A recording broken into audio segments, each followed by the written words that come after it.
Introducing Carvana Value Tracker, where you can track your car's value over time and learn what's driving it. It might make you excited. Whoa, didn't know my car was valued this high. It might make you nervous. Uh-oh, market's flooded. My car's value just dipped 2.3%. It might make you optimistic. Our low mileage is paying off. Our value's up. And it might make you realistic. Car prices haven't gone up in a couple weeks. Maybe it's time to sell. But it will definitely make you an expert on your car's value. Carvana Value Tracker. Visit Carvana.com to start tracking your car's value today. This is a More Than Just Podcast production.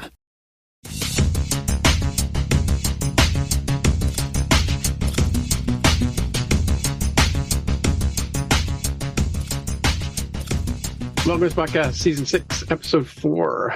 My name is Tim Mitra. I am in Toronto, Ontario, and I'm speaking to Jonathan Kuline in Mississauga, Ontario. Sorry, hello there, kids. Good to see you all live and in the flesh. That's what we call a brain fart. Someone live on TV or on YouTube, if you want to call it that. Alrighty, so fact check from last week.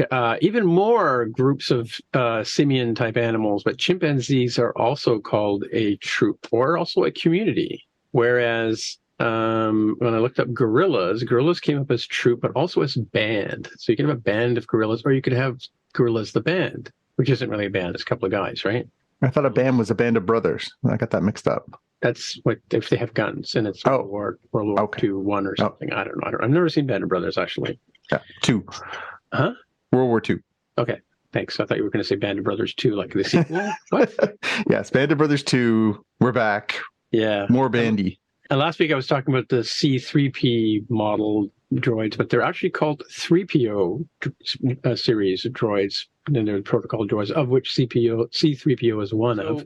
That would mean that, if you're using the letter C to designate that he's perhaps the third model of protocol droid, then they only could possibly have 36 because, A to Z and then 0 to 9. I guess they double the letters after a while. I don't know. Doesn't make any sense. And actually, one of our fans had a bit of a rant today on Slack about the Clone War names. So we'll have to come back to those. Come back to that one for sure. The C-3PO stuff, though, I gotta chime in on this one.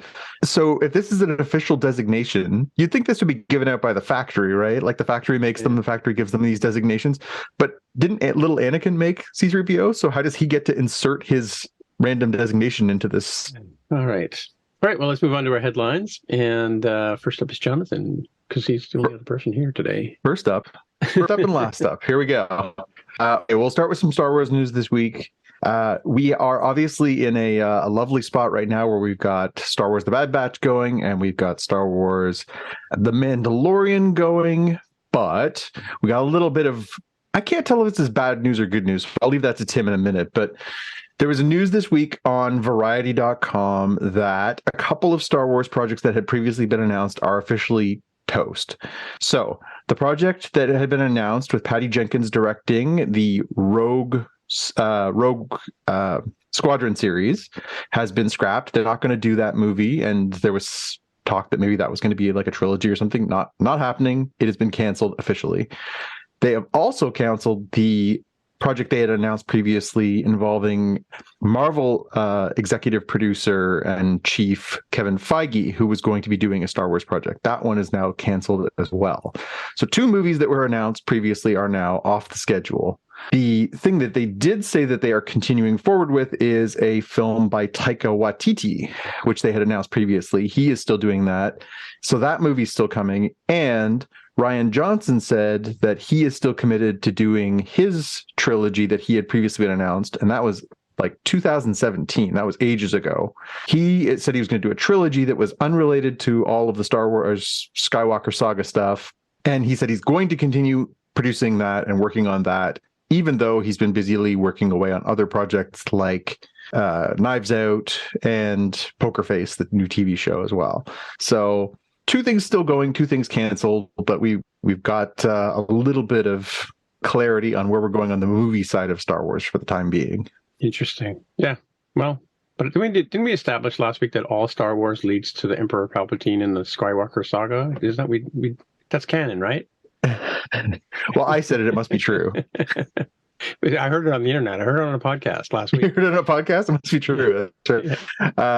Meanwhile, over at IO9, Gizmodo, Jermaine Lussier wrote a story this week that says that at Star Wars Celebration Europe, which is coming up in about a month from now on April 7th, that there's a possibility there will be more announcements of new projects coming at that point. So that could be interesting. I think we'll keep the date circled on our news calendars to see if we get any announcements there. It sounds like they're kind of bringing, they alluded to it. They said they're bringing live action filmmakers to make announcements, joined by special guests. So maybe we'll get some actual Star Wars new movies as opposed to not just canceled movies. Yeah. So do they ever have animated filmmakers come and do announcements? I think they've announced show stuff in the past. I don't know if they announced them at Europe or if that was just the one here in North America, but I do know that they've made those announcements at that kind of event. I'll be curious to see what they do on the movie front. There hasn't been a movie since, what was that waste of time called? Oh, Rise of Skywalker. That one was so bad that Star Wars basically said, that Lucasfilm, rather, working for Disney, said no more movies for a while. Let's figure out what we're doing wrong. So they've done TV shows. The TV shows have been ranging from wildly successful like Mandalorian to amazing but unheralded like Andor. We've also got some really good cartoon series in the last few years. But the movie front is really quiet. And I'm really curious to see what they see as the future of Star Wars on the big screen as opposed to the small screen. Yeah, well, I don't know. It's interesting. Like you said, I think this whole streaming TV serialized longer format stories, notwithstanding the Mandalorian episode this week, which we could have done without. We'll get to that later. But they tend to, like you said, I think you said before, it gives them time to sort of work on character development and story development and arcs, right? Yep. That can span multiple, and they kind of did it. It was interesting the way they did Andor with the three episode sort of, mini stories that made it one big giant story. That was kind of an interesting way of telling a story. I think even if you make it a 3.5 hour movie or even a 4 hour movie, it's still hard. On Justice League, I'm looking at you, but it doesn't give them enough space to really work out, and bring you all that stuff in. Because if you think about it, you're sitting down for that amount of time and you're trying to absorb this entire epic. Whereas, the way they do it with the Disney stuff is they release it, maybe a couple of episodes, and then you have a week to percolate and think about and ruminate, Yep. Yep. And that gives you it's a way to stay engaged in the conversation, right? Yeah. The one thing that's working for Star Wars on TV is a week after week, there's Mandalorian episodes. They do that for 8 weeks. And for 2 months, everybody's talking about Star Wars, which is what they want. If they do a movie, it's a flash in the pan. It's the Netflix problem, right? Netflix ends up with these, everything drops in one day and we talk about it for a few days afterwards and then it goes away. Mm-hmm. I think it's a real challenge. And honestly, I don't envy the people who are responsible for the Lucasfilm film side to try and make any 2 hours matter in that way. Yeah. Marvel's kind of got the right idea of how to use the television versus the movies the right way. But that being said, you and I later in this episode will be talking about Ant-Man and the Wasp: Quantumania. And, it's hard. It's hard to make a story matter in 2 hours when you've spoiled your fans by giving them 10 hours. Yeah, definitely. Yeah. I don't know. I mean, it's a different format. And as we unravel the pandemic sort of thing, I don't know that they'll ever recapture people going back to the theaters. I mean, it's if you look at all the other sort of paradigms that have come along, and we had LPs, and everybody would go to the store and look at LPs and look at the album covers and think about them, and then we moved to CDs, and arguably better from a fidelity, not so much from a fidelity point of view, but from a reliability point of view. I don't know how many records I had that skipped and it really annoyed me because my favorite song would skip or whatever, right? Or there would be dust and that makes a permanently damages it, right? Yeah. So CD was a cleaner format and all that kind of stuff. And then we from CDs we went to MP3s, and then like you said last week when he had the Walkman in Last of Us, it was like, what is this technology that you talk of? Cassette tapes. What are those? I mean, I didn't say it at the time, but it made perfect sense to me in a world where you have no rechargeable batteries. I'm sure Ellie could find batteries and run her Walkman probably a lot easier than she could a CD player. Well, I guess you could use a CD player, same thing. I was going to say I had a Discman that was perfectly fine. By 2002. It was starting to wane. I think I already had my first iPod at that point. Yeah. When did the iPod come out? That was 2090. Oh, yeah, 2000s. I think we talked about this on a show. Yeah. So I can understand. 2007 was the iPhone. So the iPod was pretty much the king of the hill for about 4 years. So we can say early 2000s. Yeah. So maybe they didn't get around to the iPhone. If you think that history kind of stops at 2013 or 2003, right? That's when the mushroom apocalypse starts. I think you'd take whatever you can get. Maybe the higher officers have the Discmans, and the kids get the Walkmans, and you work your way down from there. Somewhere there's still people recycling their vinyl and their 8-tracks. Who knows? Yeah, well, but my point wasn't about the technology. The point was about the fact that, going to the theater, we may never recover from that, right? People just may think, like in the same sense that if there were zombies, think about the pandemic as being the zombies or the infected in The Last of Us. There are going to be people who never leave their neighborhood because of that, right? No. Because it's safe here, and if people take care of that for me, and kind of thing. So I don't have to risk my life to go to a theater. Not that you really are risking your life these days, but when I can sit and watch it on Disney Plus, right? Mm-hmm. Or Apple TV, right? So. And the technology's improved so much. Technology out there, it begins with a net something. I can't remember. I probably screwed up the pronunciation of it anyway. Netflix. Netflix. Yeah. Yeah. The thing that's, you and I, again, we were just in the movies last week, and it's kind of crazy how much things have changed. It had been a couple weeks since that movie came out, but it was not a big crowd, and it was a big theater. Maybe for the first Quantumania? Yeah. Yeah, no, it was like dead. Like maybe there was a bigger crowd the first few weeks when it opened. Yeah. Although judging by the box office receipts, not a lot bigger.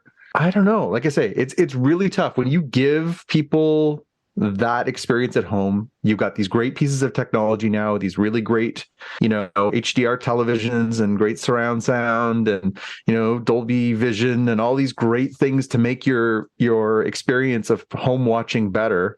I can pause it. I can go to the bathroom. I can go to the kitchen, grab a beer. I don't have to. I'm not stuck in my seat having made my decision before I got in there. But then people like you and I will lament the communal experience, right? That's the part that's missing.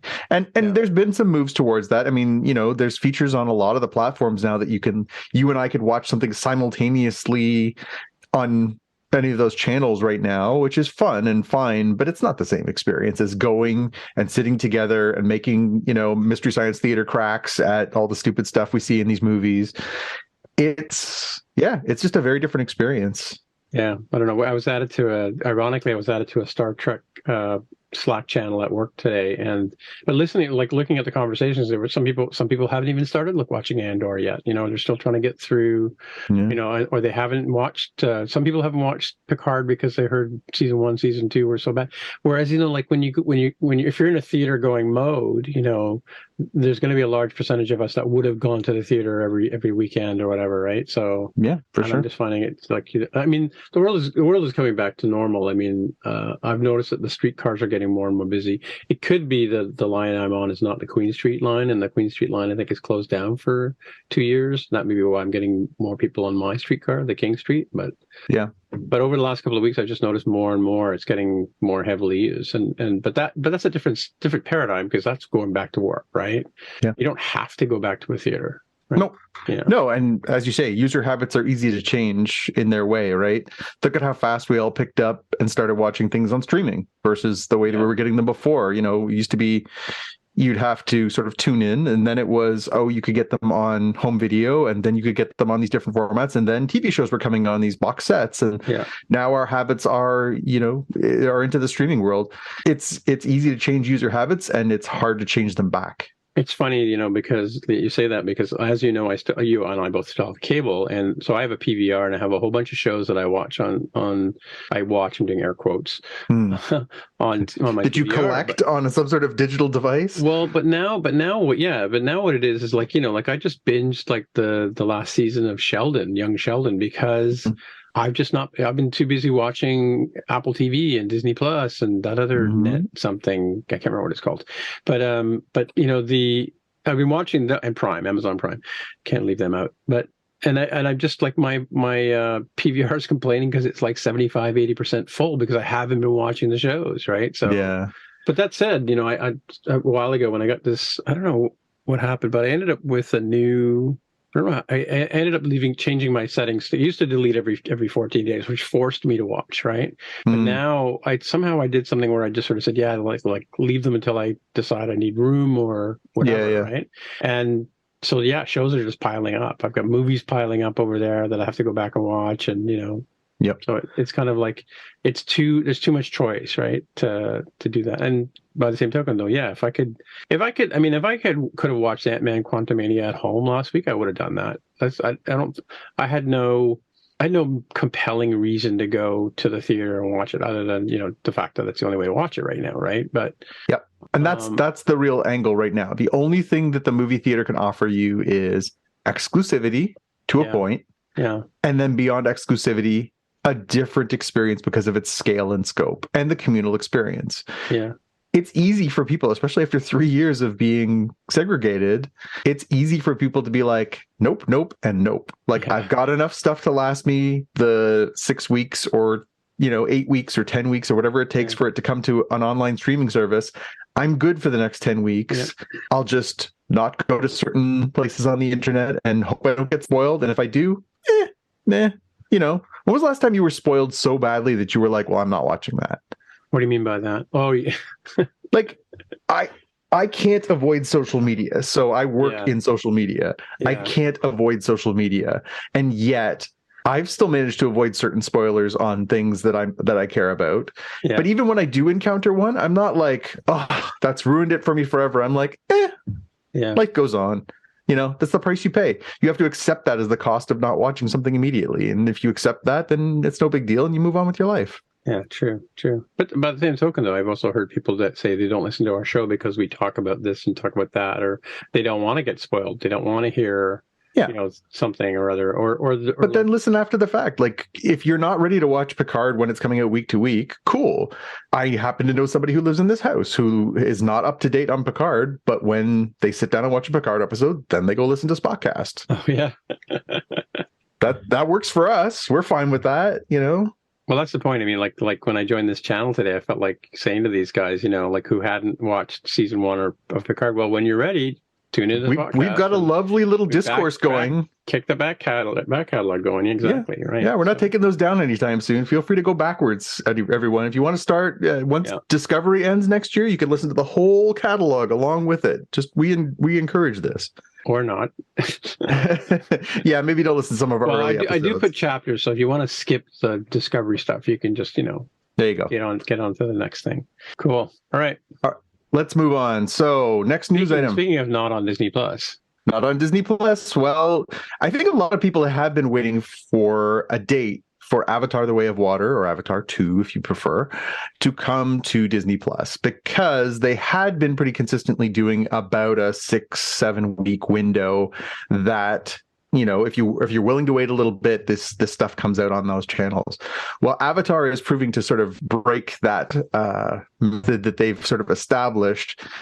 And the fact that it's not coming to Disney Plus, and they're still not coming to Disney Plus. This week they announced that it's coming to major digital platforms for purchase or rent starting March 28th. So that includes Prime Video, Apple TV, Vudu, Movies Anywhere if you're in the States. Lots of stuff, but you cannot get it on any streaming service. It's not available for free on Disney Plus or anywhere else yet, nor is it available for physical media yet. Is Avatar available? The first Avatar, is it available anywhere on? It's on Disney Plus. It's on Disney Plus. Oh, Disney Plus. Okay. Yep. Yeah, they wanted people to I mean, they would have preferred if you went to the theater like we chose to and go see it again in 3D and spend the money and everything else. But they want people to be able to access that so that they are hopefully enticed to go see the new movie in the theaters. And clearly that worked because it made $2 billion. However, this is a long window. I'm really curious now as to how long they're going to hold this out for. How long they think they can hold this digital window not for. the 45 weeks or whatever the Jaime was going on about, right? It's 45 days. 45 days is what they've been doing. Sorry. Yeah. Yeah. So in this case, we've long since blown past that. I mean, it's been out since mid-December. So we're really looking at a long stretch here. And I'll be curious to see how long they think they can hold this window of people who can only at home to buy it off of like, Apple TV or something like that. Do they think that lasts for a month? Do they think that lasts for 2 months? I really do. I'm curious when they think that this is going to be the right time for it to land on Disney Plus, but not anytime soon. And it's 20th Century Fox or 20th Century Studios. Is that related to Disney somehow? Disney bought them. Oh, okay. That's why. Okay. They were part of the Fox acquisition that they made a number of years ago. Right. They bought all the Fox assets, including the rights to Avatar. Yeah, even Aliens, Predator. 20th Century used to be 20th Century Fox, right? But yes, yeah, but 20th Century Studios. So they bought the studios and all the movie assets and rights, intellectual properties, and everything for a mere, I think it was 70 billion, 65 billion. Yeah, I got that right here. What's that? 65 billion. We could have bought a studio. I don't know what we're doing here. Oh, with the behind you? Yeah. Yeah, this collection just easily worth that. All right. Next thing, we had been talking about this as a rumor. It has finally come to pass. The rumor had been that we were going to finally get confirmation that John Bernthal was going to return as the Punisher in the actual MCU as opposed to the adjacent MCU of Netflix. And so we got it this week. John Bernthal himself confirmed that he is returning in Daredevil Born Again, the Disney Plus series that they had previously announced. And good reaction. A lot of people online were like, good, absolutely. The guy nailed the part. He was great at it. It'll be interesting to see if they take a different tack with it, given that Netflix series was pretty dark. Obviously, I don't think they're going to go as dark with Daredevil, Punisher, any of that world as they did, but it'll be interesting to see how they integrate that into the larger Marvel Cinematic Universe now. Bit of a bummer, though. They announced the cast list this week, and notably not on it are the actors who play Foggy and Karen. So that's kind of a drag. It does not look like at this point they're going to be in it. That doesn't mean that they could. People? Like, yeah. Yeah, okay. It doesn't look like they're going to be in this, 22-part series that they've announced. But that doesn't mean that they're never going to be. I think that's something people have to bear in mind. Just because they haven't been announced for this particular series, that could just mean that they're not necessarily part of the plans in the short term. Or it could mean, hey, we want to streamline things. We don't want to have all these extra characters. We want to do something different. It is a little disappointing. I like those two characters, and I definitely like the performance of those two actors, Eldon Henson, and I'm trying to remember the woman's name. She's really good. But they were really good, and I'm a little disappointed. But at the same time, we're getting Daredevil in the MCU. We're getting Punisher back in the MCU. We're getting a good look at this stuff that we enjoyed from the Netflix series. So I don't want to complain too much. I'll let the internet do that for me. Cool. By the way, just a bit of fact check there. The 2001, October 23rd, 2001 is when the iPod came out. Oh, here, I thought you were looking up the actors who played. No, I could do that too if you like. Oh, you do that. Well, last thing I got here this week, which I just thought fun. So Keanu Reeves, noted badass who has been in all these amazing roles over the years, who have he's been Neo, he's been John Wick, he's the badass. Well, that has inspired researchers in Germany who have recently discovered these compounds that are fungus killing compounds, and they have named them after not John Wick, not Neo, but Keanu Reeves himself. Oh, cool. So they have called them Keanumycins. And the Keanumycins are these things that are, super good at killing fungus. And they thought, well, if this thing is that good at killing, it should be named after Keanu Reeves. In response, Keanu Reeves took to Reddit during an AMA last weekend and said, "That's pretty cool and surreal for me. Thanks, scientist people." Thanks, scientist people. Yeah, he's just so Canadian. Well, what do you want to be remembered for? You want to be remembered for the sad canoe meme, or do you want to be remembered for, Yes. the sad canoe, sad Keanu meme? He is that the one where he's sitting here eating the sandwich? Yeah, he said he was eating the sandwich. Yeah. Like maybe he just didn't like his sandwich. Leave the guy alone. Maybe he was just thinking. Exactly. All right. You've got our actress for us who played Karen Page. I did. Yeah. And her name is Deborah Ann Woll. Yeah. She was great. She was absolutely great. And again, bittersweet, but you had me at Daredevil. Yeah. Cool. Yeah. I still haven't watched that haven't watched the Punisher series. I don't know what network it's on. Well, it's on Disney Plus now. It's on Disney Plus. It's not even on Netflix anymore. It's on Disney Plus now. Oh, look at that. There you go. See, good things come to those who wait, right? Yeah. All right. So anyway, we're at the main part of the show where we talk about something Star Trek related. And this week it is the Picard man. Yes, Star Trek Picard. And don't help me. I think it's episode 3 or 4. No, episode 4, and it's called No Way Home. My mind. Not No Way Home. Not sinking down the abyss, down the tube, shooting the tube. I'd like to point out for our viewers at this point and listeners for this point, he has it right in front of him. He's just not looking. I'm not looking. Oh, no win scenario. Exactly. Well, you why didn't you put because those are my points. Okay. Because those are I didn't want you to put your stuff at the bottom. I thought that would be mean. Okay. Well, I thought you would intersperse it, but Yeah. I didn't get to that point. I was in a rush. Star Trek Picard, Season 3, Episode 4, no win scenario, no hyphen. Grammar brain is not enjoying that, but I'll be fine. Oh, because no win is a hyphen, they do work? It's an adjective, and yeah, anyways. Okay, so my elevator pitch. If you believe in each other, there's no such thing as a no-win scenario. It also helps if everyone around you is super smart. Okay. Yeah. Elevator pitch? I don't know if I had one. It was sort of, I watched it in 2 pieces, so it's kind of... Works better as a 2-parter? Well, generally, I mean, I think it was I didn't quite get what Gates McFadden character was saying, Dr. Beverly Crusher, what she was saying about, we should do what we always do, which is like, which one of the things that you always do are you talking about, right? Like we all get together, we all trust and we love and we have group hugs and we get out of these situations, while the other crews are the other shifts are off in their quarters, right? Yeah. That would be my elevator pitch. We just kind of get the old gang together and do what we do, and all have blind faith in our fearless leader. Although they couldn't figure out which of the 3 fearless leaders they were going to follow this week. 4 actually, if you count 7, right? So yeah, really. Yeah. So yeah, interesting show. Yeah, it was good. It was good. It was a little bit staid. The episode was mostly, they're falling into this gravity well and trying to figure out, is there a way out, or do we just accept our fate? That was really kind of the conundrum this week was, do we accept our fate or do we try and find a way out? Riker was sort of the fatalist in this one. He's accepting his fate. And then Crusher was trying to work the problem. Picard started working the problem. Seven's working a different problem. But everybody sort of had their way of dealing with what was happening. And some of it worked and some of it didn't. The pew pew pew came later in the episode when they finally figured out how to MacGuffin their way out of there by using the insert several long scientific words together here and solve the problem. And then they are coming out of this nebula where they're stuck and they are encountering the Shrike, and they of course are like, uh-oh, that mean old ship is back. What are we going to do?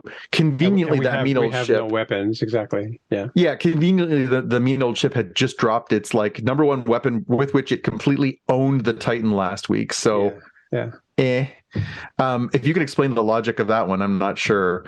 And then the Titan decides to pick up an asteroid. I can explain that. Yeah, but it's sort of like if you I guess the first episode or second episode where the Shrek throws a large object at for the first time ever, I don't know why anybody ever never thought about, other than ramming speed, you hear that occasionally, but Yeah. use the tractor beam to hurl an object or hurl another ship at the Titan, right? So Yeah.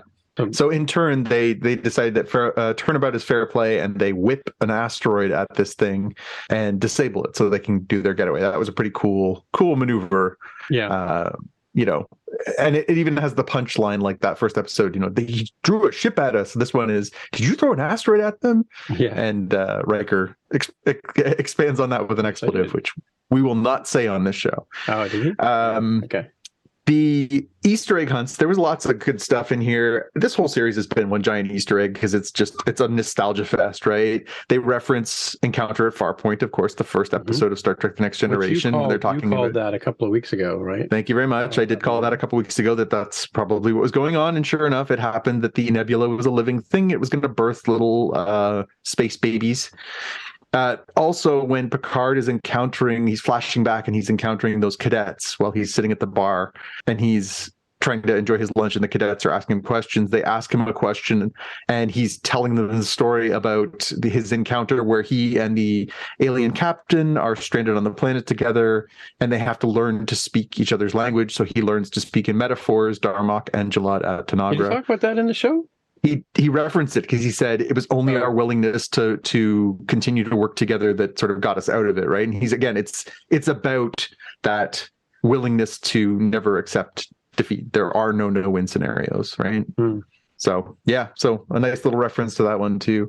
The big question I had this week was, this episode was kind of what you would have expected in this one. Oh no, we're falling into a gravity well. What are we going to do? Well, we're all going to reflect on our lives. We're going to reflect on our decisions, and then we're going to figure out a way out of this thing. And they do. Cool. But the episode ends again with Jack having these weird flashing visions that are calling to him, where he hears this voice and he's having these visions in his head. Find me. We'll be together soon. I don't even. I have nothing on that. I'm usually good at figuring stuff out, as we talked about over the last 5 or 6 years we've been doing this show. I got nothing. I got nothing on that one. I'm gonna have to think a little harder or dig a little deeper, but I don't have anything on that one yet. To me, that was a breadcrumb for a later episode, because if you think about it, this whole nebula, or what do you call this thing? Nebula? Is it a nebula? Yeah, they're in a nebula, or what they thought was a nebula. This whole weird nebula thing that, with this gravity well and everything being pulled in towards it kind of thing. And these strange biometric waves that keep coming at them, they resolved that this week. I was like, once they got out and they ended up hurling the big asteroid at the other ship, I thought, okay, now how many more episodes do we have to go for this? Because they seem to resolve that whole sort of arc, right? And then, of course, when he's in the bathroom having his little, episode, that's when I thought, okay, that makes perfect sense. They're setting up something for future, right? Yep. So we've still got those threads to follow. We've got Jack's visions. We've got Worf and Raffi and the bigger mystery of what's going on there. The cover-up of stealing something from Daystrom Station, which we have speculated could be lore because we know that Brent Spiner's showing up at some point. Yeah. And we also have the sort of overarching changeling thing, right? So they did catch the changeling on board the ship and they killed them.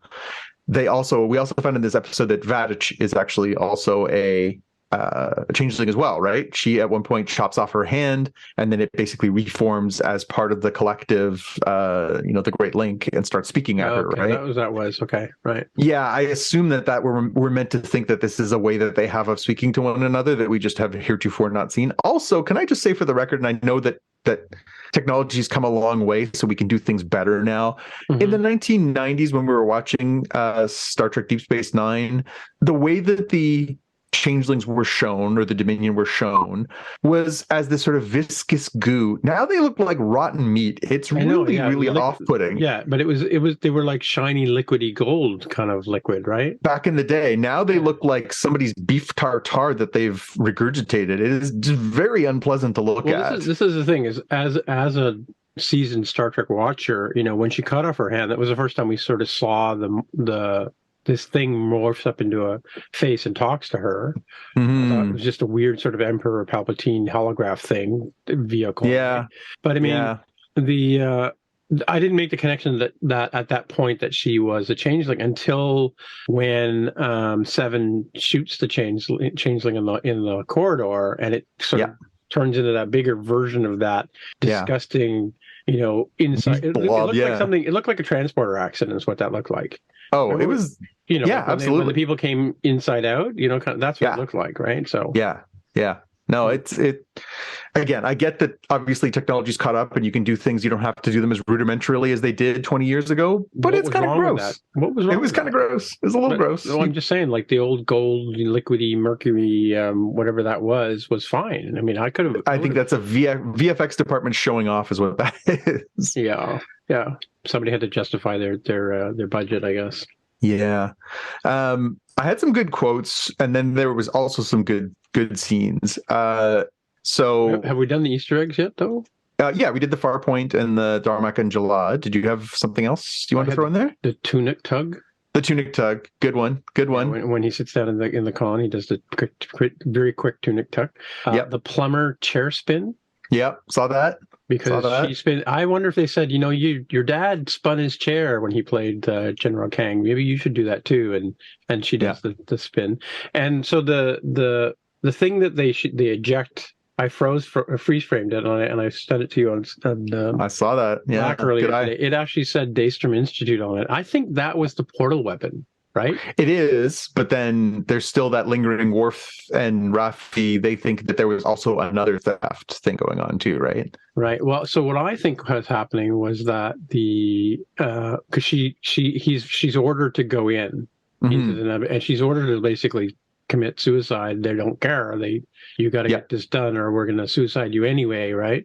Yeah. I think that would be the only motivation for ejecting that weapon, because maybe the weapon is too valuable to destroy. Right.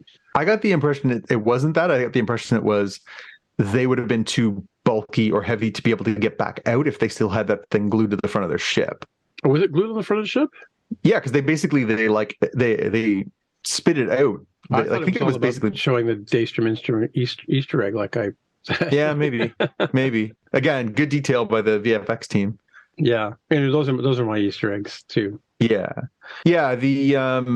The quotes, there were some really, really nice ones in this one. So the one quote was, it's from Riker. Jonathan Frakes had a really nice speech. That first part where he goes in to apologize to Picard for banishing him from the bridge. We knew that had to happen early because he kind of apologized though. I don't know if that was an apology. He was just giving him the news or an update, really. Well, he was, but he was also he did say I'm sorry, but he basically says I'm not wrong. You did actually screw us, but he did also say you were right about me. He said you were right.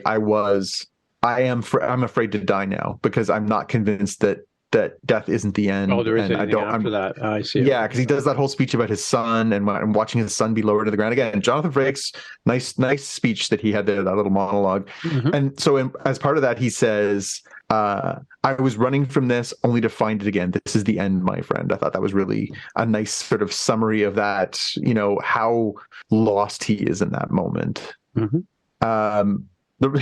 Picard, when talking to Jack, when the two of them go to the holodeck bar, and he says, well, let's talk about the elephant in the room. What's up with the hair? Yeah. He says, you're what, 23, 24? Enjoy it while it lasts. Yeah. Enjoy it while you can, is what he says. I thought that was hilarious to, I thought, just for the record, I thought that I had heard that it's your mother's father that passes the gene to you to lose your hair, right? Yes, I believe that is accepted to be the case.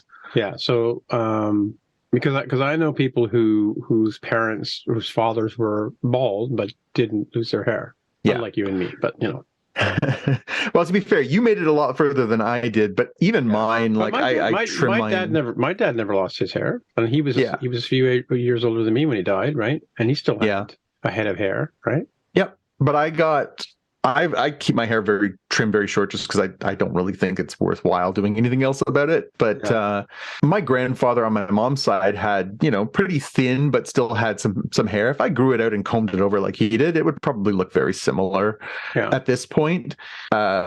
However, my whole father's family line is bald as eagles. So there's nothing to be done about that because both sides would have been bald and bald and bald and bald and bald. So I have said that to my son more than a few times when he's like, oh, my hair is so thick and luxurious. I'll say, you can absolutely thank your mom's family for that because it's clearly not coming from your dad's side. Right. Yeah. I thought enjoy it while you can. I thought that the speech that Shaw gives when he goes into the bar, and he's clearly a little knocked up on the painkillers, but he gives that whole speech about the first time that he met Picard. Right. And he does the whole piece about how he was at Wolf 359. He was on the ship, and he talks about the USS Constance and how he basically got randomly picked as one of the 10 survivors of that ship. And, 11,000 Starfleet officers died in those battles. And it's pretty crushing. Great speech by him. And he sort of summarizes it with, Locutus of Borg, the only Borg so deadly they gave him a goddamn name. Yeah. That was pretty devastating. Like that's pretty harsh and pretty bang on. Like that was a really good line. Well, because of the Easter egg last week about the connection with the opera, I went back and watched First Contact this weekend, right? And why am I telling you this? Locutus of Borg? Well, that's the whole episode with the Borg. Oh, yes. No, the Queen, because he...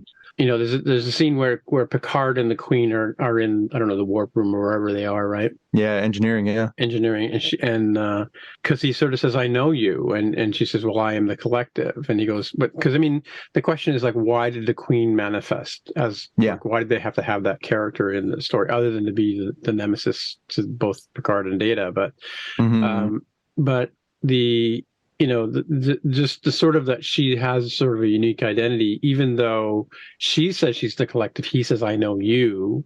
And of course he's Locutus. And it is an interesting question. Why, I guess you can theorize anything you want, but why would the Borg allow Picard or Locutus to have an identity in that sense? Yeah. Other than be like an emperor or something. Well, you could make the case that even the Borg as a collective would know that putting him as the front person for that attack is an amazing piece of psychological warfare. Right. Like it puts your adversaries on their heels immediately. All the strategies, right? Well, he does, but they would just automatically assimilate that. So they wouldn't even need to put him out front. They would just be able to adapt. But to put him as the face of it, I think tactically, and if they're a collective and they understand and reason, they would know that if they put Picard as the front person there and we name him Locutus and we show, hey, this is your most famous warrior and we've basically made him into our slave and he's now leading the battle, it throws everybody onto their heels. So it's good tactics, right? I think the real reason why the Borg did that is because they realized this is a TV show that we're watching and they wanted to do it for the fan service. Probably I think the Borg are pretty good. And also, they wanted to put poor Patrick Stewart through hours and hours and hours of makeup to have to wear that. I noticed that, it's interesting because in the image that he has is like a drill bit coming towards his eyeball, right? Mm-hmm. But when he was Locutus, they'd never replaced his eye. No. There is one of the poor, ensigns or whatever gets his eyeball replaced in the movie. But, a few of them get those eyepiece. Or they have or Data gets drilled on the side of his head for, I don't know why. They didn't put it. Did they put because they're replacing the skin. Remember they were going to give him real skin. Like, he's a real boy. Okay. Right. Yeah. Right. Okay. Yeah. Cool. Yeah. I like the turnabout that he still remembers his mission, even though they try to assimilate him. But I guess they can't really. I don't know why they couldn't just reload a new program or something. I don't know. Makes no sense. My quote, that would be terrible storytelling. Yeah, you don't have my quote in here, which is to seek out new life. Yeah. Yep. Well, that's when we see the space babies, right? Yes, exactly. She just says it the same way that William Shatner does. Yep. That's the point of this whole show, from the 60s, seek out new life. Mm-hmm. And then Picard or Riker says, let's boldly get the hell out of here. Yeah, that's a good one too. Yeah. Yep. No, it was a good episode. This one probably the least best, I would say, of the four so far, just because it kind of had to be. It slowed things down. It was really about them connecting with each other. It was about Picard and Jack connecting. It was about, Riker's relationship with Troy. There was a lot of stuff that they had to unpack in here. Yeah, And it didn't mean it was a bad episode. It just probably was the least interesting of the ones so far. And the interesting thing is they didn't jump away to the Worf and Raffi storyline like they did last week, which I found, personally, I found that very, disruptive. Yeah. You know? Yeah. I mean, I get that they have to do that. I'm hoping now that we have gotten, we've gotten the group together, right? So we've got Picard and Riker. We've got Seven. We've got Jack and Beverly Crusher all together. We know that Worf's with Raffi. We're still missing the Brent Spiner character, whomever that is. We're still missing Geordie LaForge. We know we're going to see him at some point, and we're still missing Troy, although we've seen Troy multiple times over the season so far in like video screens, but hopefully in physical form. Zoom calls, basically. Zoom calls, yeah. Yeah. I still think there's lots of stuff that, again, they're throwing a lot of nostalgia at you. We're still circling back to the first episode. The one thing that we had talked about in there was that, the statue that was out in front, the red woman, right? That was the captain of the Enterprise C, the one from yesterday's Enterprise. Was that an Easter egg just to tie into the yesterday's Enterprise, or was that a bigger picture thing? So yeah, there's still a lot of threads to pull together. I hope they can stick the landing, because so far I think this has been by far the strongest of the Picard seasons. Oh, definitely. Yeah. And I feel like if this is the swan song for this whole group of performers who we've enjoyed all this time, I hope they can really nail this last bit, because the first 4 parts have been lots of fun. Mm-hmm. For sure. Even my wife sat down and went, "It's Riker," which never happens. Never happens. Wow. Okay. Yeah. Yeah. Yeah, they are. Apparently, her big sister used to hold her hostage and make her watch Star Trek. So really, oh wow, yeah. They're threatened to put the phaser on kill. That's right. Yeah, I mean, to me, the odd thing about it is, for me though, is both of them are looking pretty old. When you think about if it was a science vessel and they were out doing science, I could see them making sense that they would still be involved, right? But for a lot of cases in the Star Trek storylines, it's militaristic, and I don't know that they're necessarily, the people that would be in the front lines. It's interesting, just by the same sort of analogy, I noticed more and more as I watch professional hockey that those are children on the ice. Well, yeah. You know what I mean? Like they no longer. You and I aren't as young as we used to be, sir. Well, I don't know if it was because back in the day, people would stay in the game longer, but back in the day, it was men playing hockey in my mind. Yeah. Like that's how I perceived them. Cigarettes hanging out of their mouths and all that kind of stuff. No helmets. Putting on the tape and that kind of stuff. But but now I look at them and they're all pretty young, like Xavier and Foster. They're young guys running around on the ice, right? And that makes more sense to me. Like the people that go to war, people it's generally like you get the Tom Hanks kind of characters like in Saving Private Ryan, who are like the sergeants or whatever, who sort of rally the men, as it were. But if you look at any of the movies about like the Oliver Stone stuff, the Vietnam stuff, the guys that were the sergeants and the rallying the troops were just like older young people. Yeah.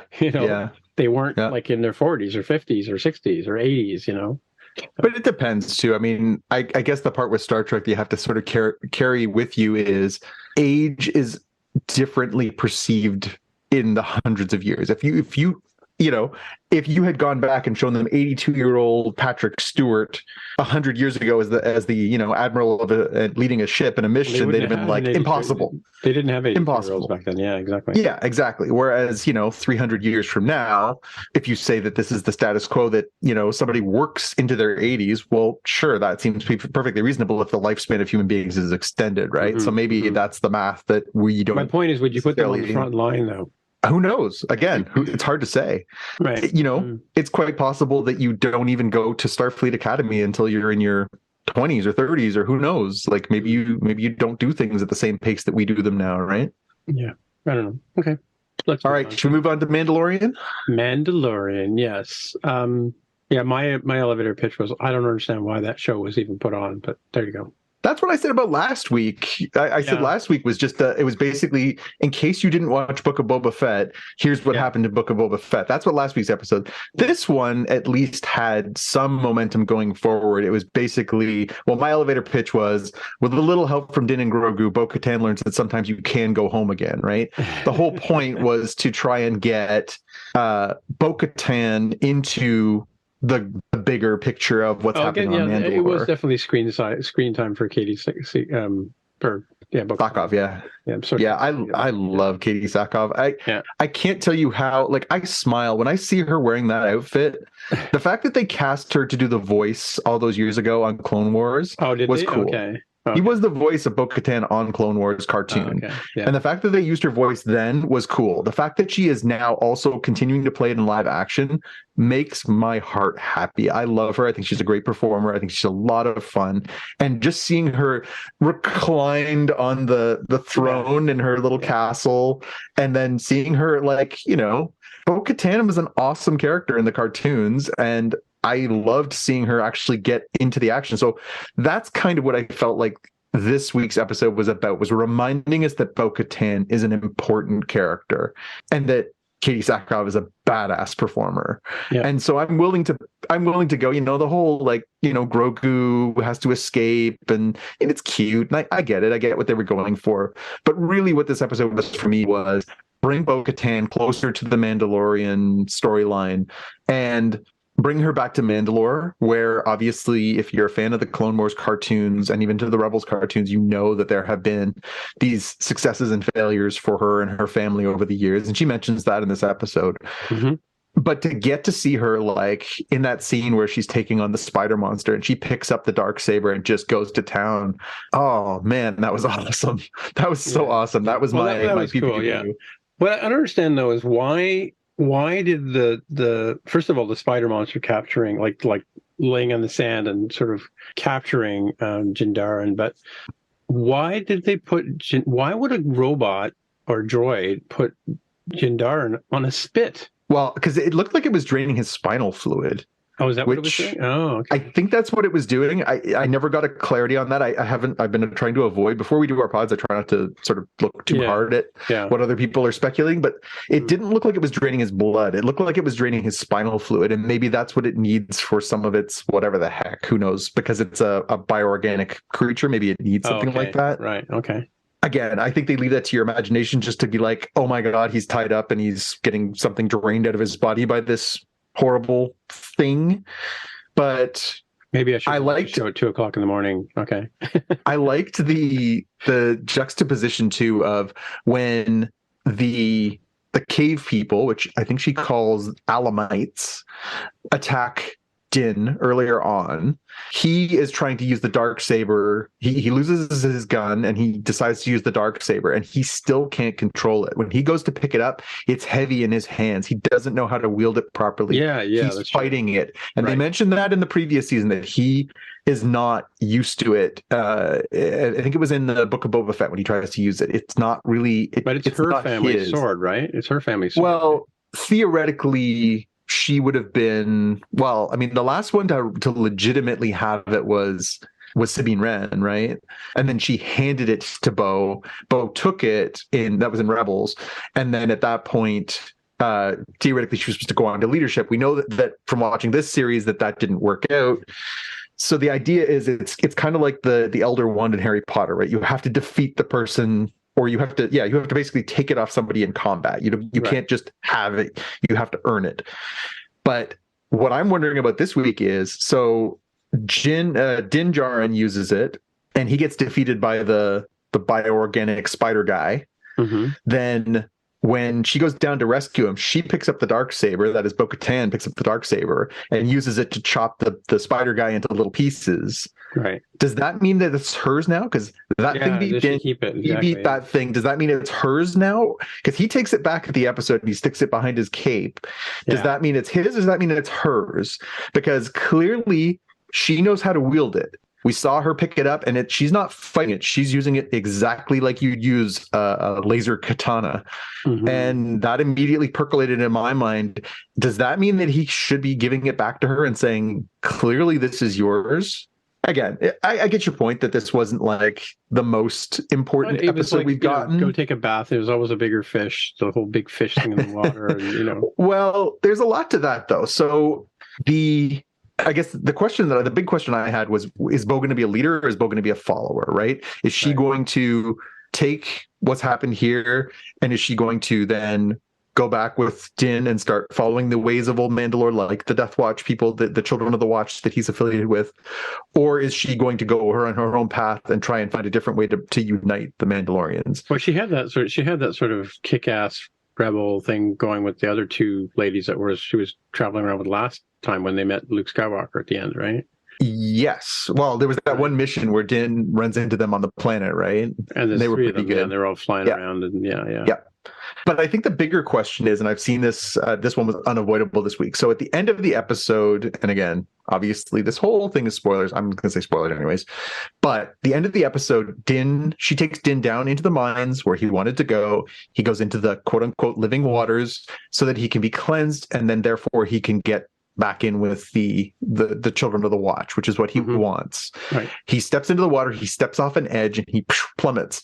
And she's like, well, I gotta go save this guy. She goes down and she pulls him back up, and on her way back up, she encounters a mythosaur. The mythosaur is that thing that has always been, it's on the shoulder of Boba Fett's armor. It's that insignia, that giant monster. It's the skull of a mythosaur. And from Clone Wars and Rebels and a little bit of the stuff we've heard from this series, we know that the legends foretell that that the return of the mythosaur will signify a new golden era for Mandalore and the Mandalorians. So even somebody like Bo-Katan, who is very jaded when we first see her at this season, where she's like, I give up. This is stupid. I'm not going to try and do anything anymore.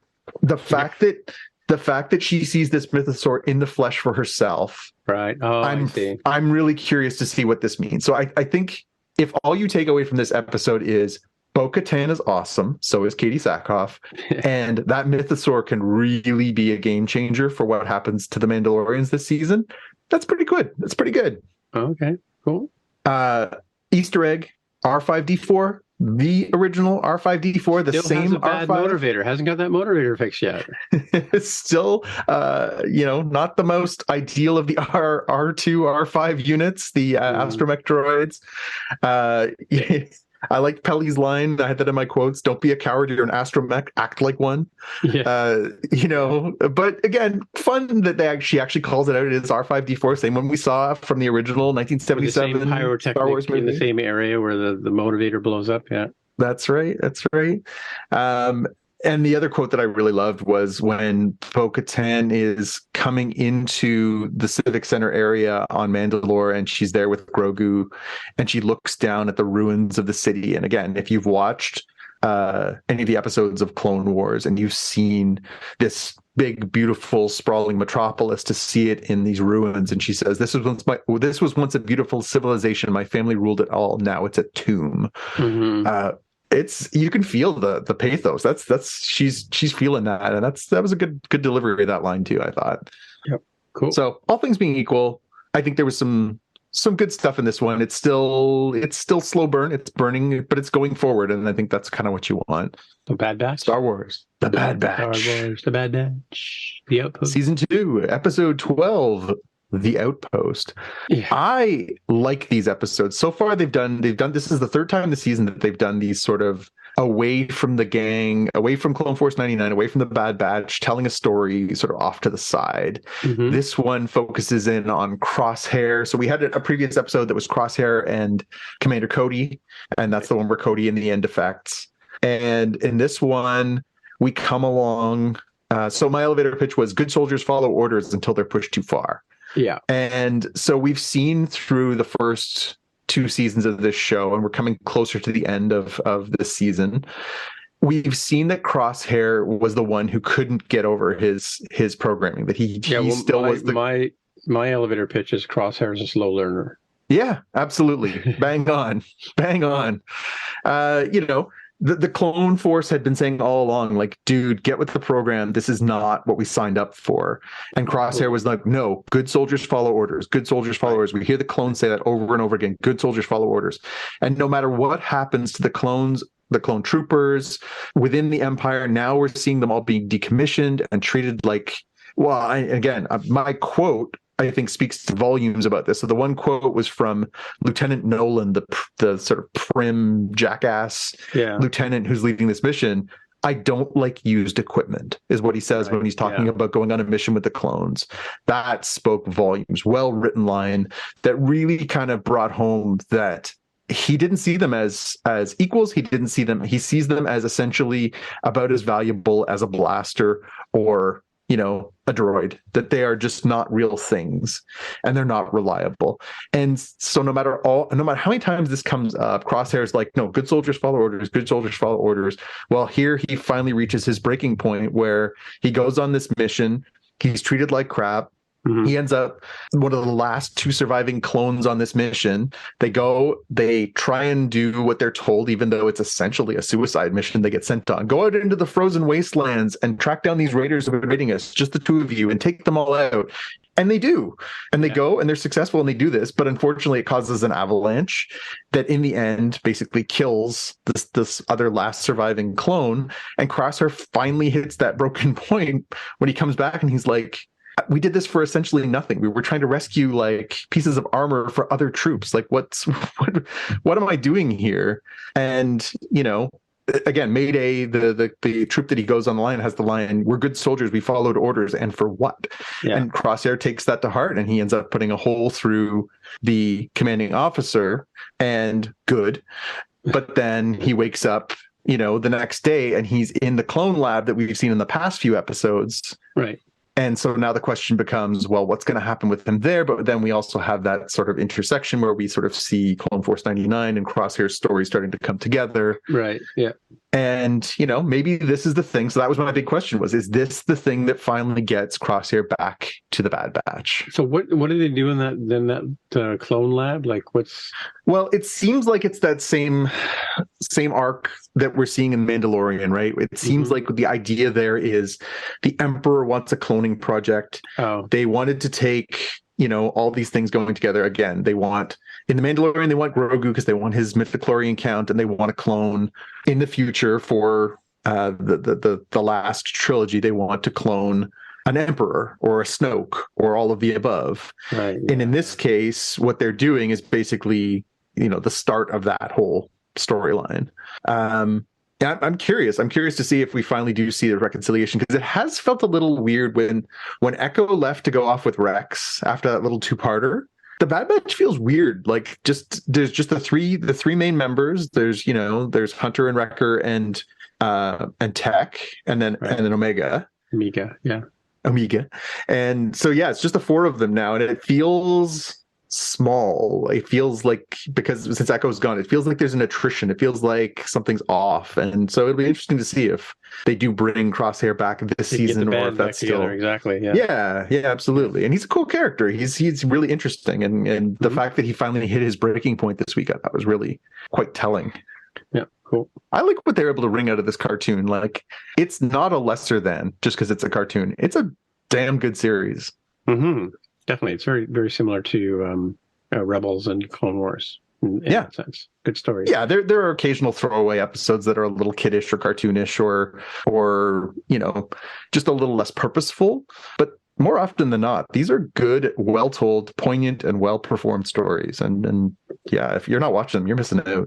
Yeah, cool. Speaking of things you can't miss out on. Are we talking about The Last of Us now? The Last of Us. Okay. So, yeah, The Last of Us Season 1, Episode 8. We are all... No, when we are in need. When we are in need. Oh, yes, when we're in need. Yes, that's the David pitch.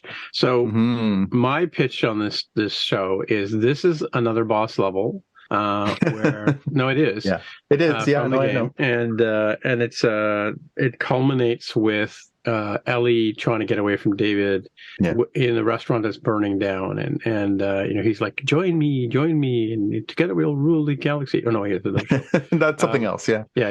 But you know, and she and you as her are trying, because this is part of the story where you are playing as her, and you have to figure out how to take him out with. I mean, I think she has a shiv maybe, and that's about it. You know. Yeah. Oh, and there's Molotov cocktails around too, right? So Mm.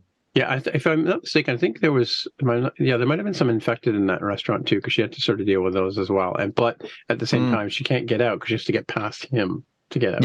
Yeah. Meanwhile, Joel's coming to rescue her as well, right? So Yeah, and they captured it. I mean, this was a real spotlight episode for the Ellie character. As you say, Joel's still laid up. He's recovering from the baseball bat wound, and she kind of decides, I'm going to try and draw them away. I'm going to try and sort of, first her instinct is protect him, feed him, keep him alive. And then that leads to this collision with this community. And it sort of goes off the rails from there. My elevator pitch was a little darker than yours. It was horse murder, cannibalism, and child rape. Oh my. This was a dark episode. There was a lot of really grim stuff going on here. They murder the horse that they've been riding around on the last few episodes. Yeah. There's a whole cannibalism arc through this. And David clearly is going to try and rape Ellie at the end of this episode, who we've established as a 14-year-old girl. Like, this is some dark stuff. Right. Really, really great performances throughout. I thought the actor who played David was great. I thought that the actress that plays Ellie was great. I thought there was just a lot to like about this episode, but it went to some dark places, and this is going to feed through my whole themes here. The pew pew pew, you're right. That whole boss fight between Ellie and David while the building's burning, and he's trying to sort of decide whether he wants to adopt her, rape her, or kill her is really weird. Yeah, and basically wants to make her one of his women, kind of thing. I got that whole sort of cult leader. I thought when they were all sitting in the restaurant in the beginning, when he's doing his little talk to the group, I thought he was going to bring out a tray of Kool-Aid and they were all going to right? And honestly, if it hadn't culminated the way this episode did, it might have eventually, right? We established in this one that he's not above making some really dark choices for this group that he is suddenly sort of finds himself leader in. I thought this really worked as a companion to the episode from 2 episodes ago when they arrive in Tommy's hometown there. And all of a sudden there's this like idyllic community where they've got things figured out. They're working together. They explain that they're going by the rule of law, and they're also communists, so they're working together and sharing everything. Well, here we get the opposite side of that, which is it's the rule of God and the rule of one man. So it's an autocracy, and it's also, it's a theocracy because he's basically doing it under the auspice of being a worshiper of God, although we find through this episode he's not. Right, yeah. And then on top of that, we see how far people go when they're the have-nots, right? So when we were in, the town with Tommy and his family, we see that, they've got food to share. They're able to sort of work together and do these things. Here, it's a long winter and it's gone bad. And what do you do when there's no game and all this stuff? Well, it turns out you turn to cannibalism. So, so this led into one of my big questions for this episode, which is, so there's a scene where they show up with a box full of meat and they basically throw it into with the tomato sauce, and they're making, tomato stuff, and he's like, more deer for you. We established that basically at the beginning of the episode, this little girl and her mom are mourning because their dad/husband have been killed, and then we figure out through the course of this episode that's the person that Joel killed, that stabbed him with the baseball bat in 2 episodes ago, right? That's the person who did this, right. And that's why they're coming to kill Joel, and that's why they're mad at Ellie. The rest of them, other than David, want to kill them, right?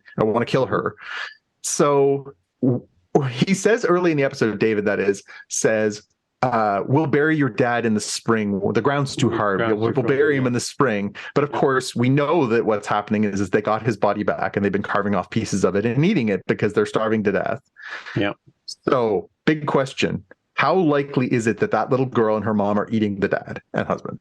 Oh, 100%. 100%, right? 100%. Which is really gross. Like that, I mean, beyond cannibalism abstractly, that's specific cannibalism. Well, that's like, boy, dad was good, Yeah, the lieutenants know. I mean, like they're they're like, are we doing it the same way as before? And that kind of thing. There's an interesting thing that I want to talk about the game for a minute too, because I can't remember if it was this scene or this part of the game or whatever, but there's a point where you're playing as Joel and he's drunk or he's been drugged, or it may be that he's not quite recovered because your vision is blurred, right? You're staggering around, you're using the controller, and yet, the control is almost like, you know what I mean? Like, when they say when not during a drive because you're impaired, you're literally impaired because of the character state in playing this game. And it doesn't matter what you do as a conscious person, you cannot control this guy effectively. And at the same time as he's going to the restaurant,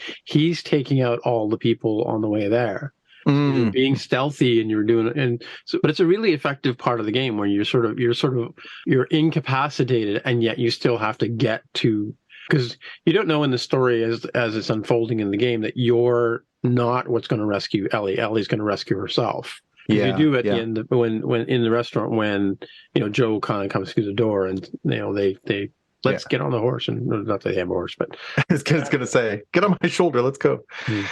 Yeah, it's funny, and that's the part of the episode that was a little far-fetched, is Joel is, at the beginning of this episode, is really suffering. He's in bad shape. Ellie goes hunting. She takes down this deer, elk, large, cloven-foot animal. Yeah. Mm-hmm. And that's, when it falls, that's when she runs into David and James, his assistant or lieutenant. Mm-hmm. And that is how they basically encounter one another. And she says, I'll make you a deal. I won't kill you. I'll give you half of this animal. If you get me medicine, I want medicine. Yeah. And they, of course, figure out, okay, well, this is clearly the two people who encountered the other person and who killed them. And they, so it all goes from there. And then she goes back and she starts, she doesn't know how to administer medicine to him, and she's jamming the needles right into his wound, and he hasn't eaten. He's just sort of drinking a little bit of snow water, but despite not having eaten for days, been laid up, having this serious injury, when he realizes there's somebody in the house, has enough wherewithal to get up and then murder that person. So stabs that guy, goes upstairs, takes out two more guys, tortures one of them, is lucid enough to do that, kills the other one, and then goes and discovers the bodies, and then goes into town to try and save her. All while theoretically he's dehydrated, feverish, feverish, all that stuff. As you say, the game, it makes much more sense if he is kind of doing this. Here, we don't really get that conveyed, and that part, I think, kind of a really good recovery. Yeah, it just felt like somebody had just given him a health pack from a video game. It felt a little video gamey, which I didn't like as much. But because Bella Ramsey was killing it as Ellie in this episode, you kind of don't care. Mm-hmm. She was killing it. She was so good in this episode. So, that kind of made up for a little bit of far-fetched Joel miraculously being able to it's going to take the guy's kneecap off. Woof. Well, the dialogue with her in the cave or in the cage, that's most from of the that's game. From the game. Yeah, exactly. Yeah. Have you gotten that part of the game yet, or no? No, I haven't had a chance to play much the last couple of weeks. It's been a bit of a bad stretch for me as far as spare time, but I'm hoping over the next couple of weeks I'll be able to get to it. I was really hoping to be able to get to the end of the game before the end of the show, but there's really no world in which that's going to happen. So right, yeah, we only got one more episode left. One more, and we're done. Mm-hmm. Great quotes in this episode. They chose to follow you. Is that some weird cult thing when Ellie's first talking with David? And she's right. It's 100% a cult thing. And he pretty much confesses, I didn't believe in God before this all started. And now he basically has weaponized God against these people. Yeah. That's pretty bang on. The part where Joel jams the knife into the one guy's knee and basically says, I'm going to put this knife in your mouth. You're going to point at the map. I'm going to ask your buddy the same thing. If you guys do things differently, I'm going to torture you even worse. Yeah. And then he basically says to the first guy, okay, I believe you. And he kills them both pretty cold-bloodedly. That is some dark stuff too. Yeah. And it's funny because the line, and the next one I had is David talking to Ellie. He says, you have a violent heart, and I should know I've always had a violent heart. And it's not just her, it's her and Joel both. That's how you realize they are the same sides of the coin. They're not, they're not lone wolf and cub. They are wolves. Both of them are wolves. No, but I think in this pandemic society that these people are in, is post-apocalyptic society, not pandemic. You have to be like that. You and I are dead in that society. Speak for yourself. we're dinner. Like you and I are getting served up on a platter. Like like it's funny. Like Tammy, my friend, who does the podcast, she always jokes about the fact she's building a zombie army, and half of us, she says, "Are you bait?" We'll put you up front. Yes, I believe when I on that podcast, she said I would be toast pretty fast, which is unfortunate. She asked for what my skills could be, and I'm like, I could write your story. She's like, you go to the front of the line, and yeah, exactly. You go get the water. Yeah, that's right. That's right. And the line that Ellie has as well, which is straight lifted from the game, I'm told, is tell them Ellie is the little girl who broke your effing finger, right? That's straight out of the game. Yeah, right. And actually the part where Joel is questioning the two guys, and he says, I want you to point to the same spot. That's also in the game, and his solution to that situation is also in the game. I'd forgotten it at the time I was watching it, but once I realized, when the other guy says to him, "You don't have to do this. You don't have to," I knew what was coming because I hadn't played the game. It is it's a pretty dark game. I mean, it's funny. Yeah, well, and that's what kind of kept me away from playing it. I've had it for years. It came as a free download for me years ago, and I knew it was great. I played the Uncharted games. I've spoken to the people at Naughty Dog over the years when I used to cover gaming. I knew it was a great game. It's just I was a little leery about, like, I've played the Resident Evils. I played some dark games over the years, and I am not good with those games. They stick with me. And you know what? The show's probably going to stick with me for a while too, but it's great. It's really good. But it is interesting. Is Red Dead Redemption from Naughty Dog too? No, that's Rockstar. But like I'm actually surprised at the swearing and I mean the violence in the games. I mean, because I was talking about this at work the other day, that you can play the game for a couple of hours and then you have to go out and be civil. Yeah. Right. Yeah. And it's like you just spent the. I mean, I tend to play these games sort of like as I would, and I'm a sort of nice guy and kind of stuff like that, and I end up dead all the time for that, right? But I mean, but when you get into the sort of, you can get away with stuff in the game kind of thing because you just go pay your bounty and it's like going to church and making confession, right? All is forgiven, right? Yeah. A little bit of cash goes a long way in those kind of societies, but it changes your psyche, like in terms of, like, I'm sure I do see it potentially having a negative effect on people and how they would behave in proper society, right? Well, and I think that people had a problem with those Grand Theft Auto style games, right? Where you have the choice to be a bad person. People are like, well, I was a bad person and I was rewarded for it. Therefore, why wouldn't that apply in real life? Yeah, exactly. I'm not sure that it's strictly true across the board, but it's certainly, if you were somebody who was more easily influenced, it could influence you. I remember you specifically saying a number of years ago that playing Gran Turismo affected the way you drove your car. It does. So, but I mean, only because they teach you skills that you don't learn in driver's ed, right? Yeah. Yeah. Like about how to take a corner and how to accelerate out of a corner and that kind of stuff. You don't. Well, now you know how to skin a deer and ride a horse and customize a Colt pistol. Not really. It's. I do find that the horses are a bit like our dogs. Like, they'll follow you anywhere and they'll do anything you say, but unless you scare them and then they run away. Sorry, which one of our three dogs does that? Mine. Not mine. They're not so good at the listening. Yeah.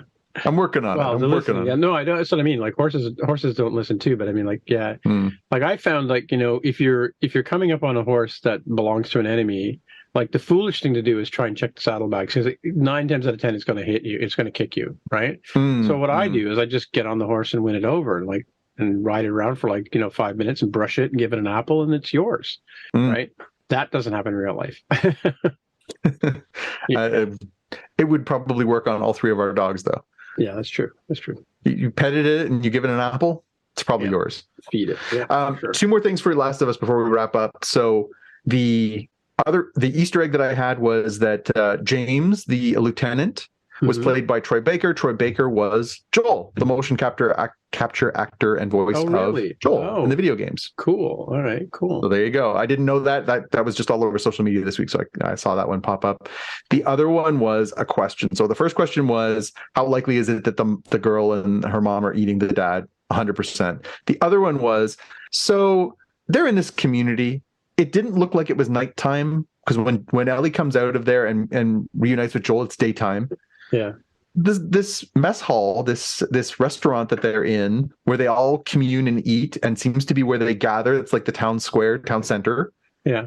The whole thing's going up in flames. It's a small town. Nobody comes. You didn't notice? Nobody brings a bucket of water? Comes. Yeah. Nobody at all. Like, okay. Yeah. We'll leave that one out there. But that one just that was my first immediate like, wait a minute. That seems a little far-fetched. Well, in the game, at the same time as Ellie's having this battle with David, you're Joel and you're taking out all the, which would make more sense, but they don't cover that here in the show. So it is a bit of a leap of like, so the two of them just walk out into the town square and they're like, hey, we're together, let's get out of here. Nobody's around, nobody at all. Like those people did have guns. But in the show, there's like 5 guys looking for Ellie, right? In the game, there's 35 guys. Of course. You need cannon fodder in a good video game, right? Exactly. Yeah, you need to make it difficult. And, yeah, for sure. So you finished the game. Do you feel like this is going to line up as far as ending with Last of Us Part 1 game, as far as where they're at right now? Yeah. Do you think people are going to be happy, sad, or otherwise? They're not going to like the ending. Yeah, I saw Bella Ramsey quoted this week, and she said people are going to be widely divided over the ending. Yeah, because the game sets up. I mean, it doesn't quite set up Last of Us 2, but it in a sense it does. Right. Right. All right. No spoilers, but yeah, like I'm really curious to see how they land this first season and how that correlates to the show. So we'll talk about that obviously next week. But yeah, I think it's going to be interesting to see if they can conclude this first season. It's been hot. The show is hot. People are watching it. People are talking about it. I wonder if it's going to end in a place where people are going to be like talking about it until the next season, or if it's going to end in a place where people are like, F that show, I don't want to watch it anymore. Well, it's kind of funny, like the Uncharted game, the Uncharted series. We played 4 versions of that game, like 3 or 4 versions. There's like Uncharted 3, and then there's the mission with the 2 bad people, or the 2 ladies. I think there's a 4. I think there's 4 plus that. Yeah. But that one is like there's a treasure hunt at the beginning in the first episode, and that's what the movie that you see is that treasure hunt, and then with a little less explanation, but anyway, and then the next game is the same characters but a new mission, right? Where maybe I should stop talking. I haven't played Last of Us 2. Spoilers. I haven't played Last of Us 2 yet, but yeah. So yeah, I don't know what like when you have a second game, there has to be a reason why you're going to go on this Star Trek with these 2 characters, right? Yes, indeed. Yeah. Well, we'll check in next week. We're going to be to our last episode, and I think everyone's pretty excited to see how it goes, and hopefully it'd be nice to have the 2 of them back together, because the last few episodes have been very less Joel centric, obviously. Yep. All right, let's move on to our watch list. I got a couple here. One, as I've told people before, and you know this yourself, as I'm a huge Terry Gilliam fan. I love it all. I think I've seen just about every one of his movies, except maybe 1 or 2, but like early ones. But this lists this is like, it claims to be the 9 best films by Terry Gilliam, of which many people would know them. And they kind of go in order. Fear and Loathing in Las Vegas is like in number 9 position. I would actually change a couple of them around. The Imaginarium of Dr. Parnassus, which was a weird one because it's supposed to star Heath Ledger, who died during the making of it. So it goes on this really sort of twisty. They had other actors come in and play the same role, and that wasn't quite as effective. So I don't know if I would even, again, I don't know if I would watch this movie again. And then The Man Who Killed Don Quixote was the film that came out 2 years ago, and it was pretty good. It was interesting. It was interesting because it mixed. Have you seen it yet? Nope. Because it mixes, the sort of like it's Don Quixote chasing the dragon. It mixes the mythical perception with the actual what's really happening perception, and it's really well done that way. So Adam Driver and actor from. Oh, it's Jonathan Pryce, isn't it? Jonathan Pryce, who's from my favorite movie, Brazil, right? So, and then, Fisher King, which is a good one. That was Jeff Bridges and Robin Williams and the lady, I can't remember her name. Anyway, really, really good actress in that movie as a female. 12 Monkeys, probably my favorite. One of my, if not, I mean, it's a pretty high movie. It's like one of my 5-star movies, Yeah. Great performances by everybody in that one. Time Bandits, of course, that's like Classic. Yeah, that could almost be number one for me. Adventures of Baron Munchausen, I would move that down to fifth position instead of third. Yeah. Right? Because and of course, you can watch a small child being tortured by the director in that one.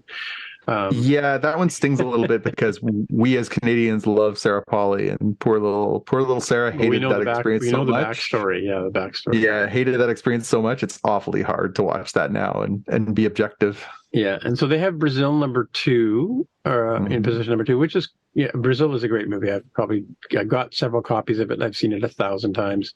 And Monty Python and the Holy Grail, which technically was actually a co-directed. Jones, co-directed. It wasn't his exclusive, and it was also written by the Monty Python gang, right? So so not strictly speaking. I feel like that was a bit of a cheat. Like, yes, of course, he was very, very much a part of it, but it wasn't just him. Yeah, it's not his specific movie, but my two favorites probably are Fisher King and 12 Monkeys are both really excellent movies. Yeah. They're probably his two most accessible movies. Yeah. The rest of them are a little out there. The other one that isn't on this list that I know not everybody loves it, but I like Zero Theorem. I thought Zero Theorem was that was good. Yeah, no, you're right. I like that one too. Yeah, I thought I would Christoph bump one of these movies for that. Yeah, like I don't know that I put it in like the top 5, but top 10 for sure. I like Time Bandits more. There's certainly other ones, but I thought Zero Theorem was pretty tight. Really interesting look to it. Very much a Gilliam film. But again, I get it. Like, he makes weird movies, and they're not for everybody. They're just not. So, but I thought Fisher King is such a great performance from Robin Williams, and it's such a good movie. So we have a TIFF here, which is the Toronto International Film. I don't know what it's Festival. Yeah, but they have a TIFF Lightbox here. Bell Lightbox is called, and it's where the TIFF headquarters is. But I've seen lots of movies there. We got to see Brazil on the large screen, and we got to see Time Bandits on the large screen. I've never seen Time Bandits in the big or Brazil, but both movies are great to watch there as well. So I have seen all of these movies. No, I haven't seen Fisher King on the big screen, but I've seen all of these other movies on the big screen for sure. Yeah. And he makes, again, interesting films, always interesting films, very visually interesting. Zero Theorem is like, you could watch that movie 25 times and pick up different stuff. There's so much happening. Yeah. So my second pick is kind of around, there's that service that I'm going to mess up the name. It's Netflix, I think. Netflix, you say? Netflix, yeah. Something, it was like a DVD rental service, kind of like bananas, whatever. But anyway, so a friend of mine was telling me about this service that he uses called flickstore.to, or it's a bunch of different names, but flickstore.to. It may or may not be legit. But it's based on let's call it a streaming service out of Vietnam. Let's just say it that, right? I think the fact that TOR, as in the Tor browser, the Onion browser, is kind of in the name. You can pretty much go and watch just about any movie that you would want to stream on this service, I'm told. I've not been able to get connected myself. But if you do pay for the service, like if you become a VIP member and pay $15 a month or whatever, you can watch just about anything you can watch on all of the other things. Maybe like you won't get Mandalorian today when it comes out, you'll get it tomorrow kind of thing. So yeah, it's an interesting way to deal with the Lopez calculation, I think, That being said, I'm just looking at it with the link that you provided here, and the new episode of The Mandalorian is available on this service. Oh, you're able to connect to it right away? Because when I looked at it on my phone earlier yesterday, it kind of said, come back later when there's less people online, so... Yeah, maybe I've got a good time of night for it to be on or something. But yeah, I mean, there's content here from Amazon Prime, there's content from Disney Plus, there's content from Netflix, there's content from Comedy Central. It's very much this is HBO. This is pretty much a Pirate's Wonderland is what this is. Yeah. Arg. Use at your own discretion, kids. Yeah, exactly. Turn on the VPN for sure. Make sure the VPN is on. Yes. Yeah. Please do that. Yeah, and I saw something earlier today. Somebody was talking about a hack on the Netflix where you can't if you don't want to pay for it. There's a way to on Linux. There's a way to say that you're like do a backup of it, and it'll actually end up downloading the file to your Linux box, and then you can accidentally watch it. Oops. So there are ways around these things, but yeah, interesting that this service is available and you can pay for it and enjoy it. So your mileage may vary. Your mileage may vary. We do not endorse this. We're not, we're just providing it as a service. We are an information generation. Exactly. We are just relaying that information to you. Exactly. All right. I have a couple of things for the watch list this week. The first one is one I mentioned last week that I would be watching, History of the World Part 2. This is on Hulu in the United States. It's here on Disney Plus through Star here in Canada. And it's an interesting format. They divided it up into half-hour episodes as opposed to one long movie. Mm-hmm. It was airing multiple days this week, so I think all in it's quite long. If you add it all in, I think it's 4 hours plus.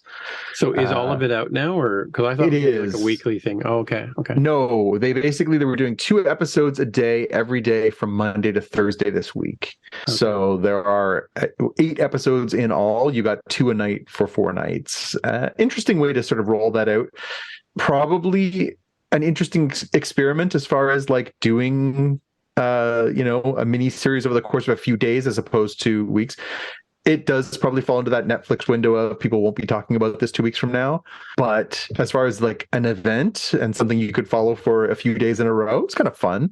I have watched more than half of it. I have not had time this week on top of the 4 things we just talked about and all the other stuff. I haven't had time to watch all of it. But what I have watched made me laugh very, very hard. It's certainly not all-inclusive family friendly, but definitely a mix of Mel Brooks humor, if you're a fan of the classic Mel Brooks humor. Definitely a lot of other talented people working on it, not the least of which is Nick Kroll. Nick Kroll's in a lot of it. Clearly, it has his sense of humor. If you're a fan of Big Mouth or some of the things that he's worked on, you will definitely, the Kroll Show, you'll definitely pick up his sense of humor through this. Ike Barinholtz is in a bunch of it. Wanda Sykes is in a bunch of it.